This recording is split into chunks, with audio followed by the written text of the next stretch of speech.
Happy Sunday evening, everybody, and welcome to Hurricane Hub Live. I'm meteorologist Hunter Forst, and this is the show where we track what's going on in the tropics. And if you were watching yesterday evening, there are a whole lot of major updates compared to what we talked about on our Saturday, but there's a little bit of an update if we take a look at the chances of development with this tropical wave that has come off the coast of Africa that we've been tracking the last couple of days. Chances of development have gone up since yesterday. As of the 8 o'clock advisory, now a 20% chance of development within the next 2 days and about a 70% chance within the next week. But I think we should start to see something forming by the middle or maybe end of the upcoming work week. So within the next couple of days, could start to see a tropical depression or tropical storm starting to form in the main development region. Here's that tropical wave out there right now. Still a lot of disorganized showers and thunderstorms, seeing a little bit of convection out there just to the west of the Cape Verde Islands, but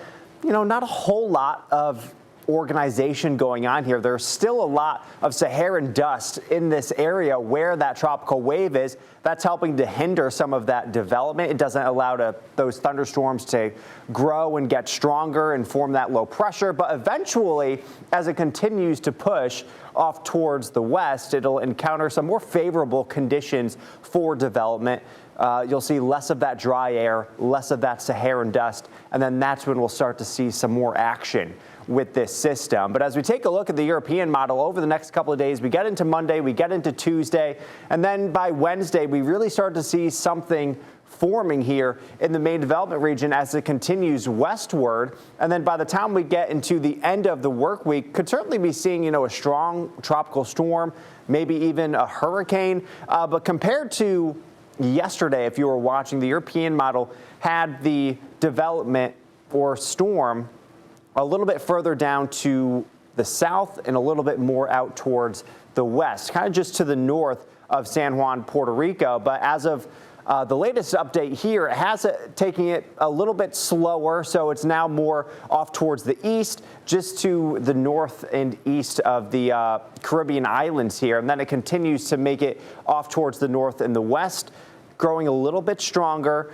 And then it does have it, curving more out to sea, which is some good news. That has been the trend over the last couple of days. A lot of these models taking this out to sea. In the GFS model, rather similar in development as we head into the middle of the work week. By Wednesday, the GFS model certainly has something developing here in the main development region, maybe a little bit further east, but continuing in the same general area as we head towards the end of the work week. And then by next weekend, that's when we start to see those paths starting to diverge a little bit. The GFS also having it a little bit stronger than the European model, but you'll notice that this model has it further towards the east compared to the European model, which was a little bit more off towards the west by next weekend. But if we compare them over the next couple of days, they're in great agreement. By Wednesday, certainly seeing something forming here. The European model a little bit weaker, the GFS model a little bit stronger. They're in, they're in yellow. They continue to trek off towards the north and west, start to diverge a bit. European model still weaker, American model a little bit stronger, which makes sense if you think about it, that the GFS model has it kind of going more out to sea earlier since it's stronger because it's more influenced by that high pressure system in the middle of the Atlantic. It can kind of pick up these stronger storms and ship them out to sea, while those weaker models or the weaker storms kind of tend to stay a little bit further south and can get a little bit more towards the west, which is what we're seeing here. But eventually that European model gets that strong system and starts to curve it out to sea, but the GFS model taking it out to sea a little bit sooner. So certainly Bermuda has to continue watching this over the next couple of days, but at least for now, the east coast of the United States, things are looking pretty good with a lot of these trends, model after model, taking these possible tropical systems out to sea. But of course, there's not even a low pressure system out there yet. But once that low starts to form, the models have a better idea, a better grasp on where these systems could go. So we still have to watch this over the next week. But overall, the trend's definitely saying that we'll see something form by the middle of the week. Could see our next hurricane but likely will go out to sea. So hopefully it remains the case. As we take a look, though, towards the end of September, the Climate Prediction Center right now, the 24th through the 30th, saying we could see some more development as we get towards the end of the month. Not a super high chance right now, low chances of development, but still something we have to watch as these waves are still coming off the coast of Africa, but even over into the Caribbean and the Gulf, an area that we'll have to continue watching as well as we get towards the end of September. But we're past the peak of the season. That was September 10th, and now it is September 13th. So we are just a couple of days, or September 14th, we're just a couple of days past the peak of the season. And then by the time we get towards October, we really start to see that activity going down. But October can still be a relatively active season. And then by November, that activity really starts to go down. And then November 30th is the end of the hurricane season. And so far this year, we've only seen a couple of named storms. We've had Andrea, Barry, Chantel, Dexter, Aaron, and Fernand. And we've only had one hurricane, and it was got up to a Category 5. Hurricane Aaron, but the rest have been tropical storms. Next name on the list is Gabrielle. Then we have Umberto, Imelda, Jerry, and Karen. All right, coming up on HHL, we have an update on the Eastern Pacific. Yesterday, we were talking about the remnants of Mario, but now Mario's back. So we have some more updates on that. The National Hurricane Center resuming those updates. But we also have the answer to the Hurricane Hub Live trivia question we asked last night. That's coming up after the break.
Welcome back to Hurricane Hub Live. I'm meteorologist Hunter Forst. We are taking a look at the Eastern Pacific. A lot of convection going on from off the coast of Africa, more off towards the west. We have what was the remnants, or you had Tropical Storm Mario just the other day, and then it really started to weaken, and it became a post-tropical system.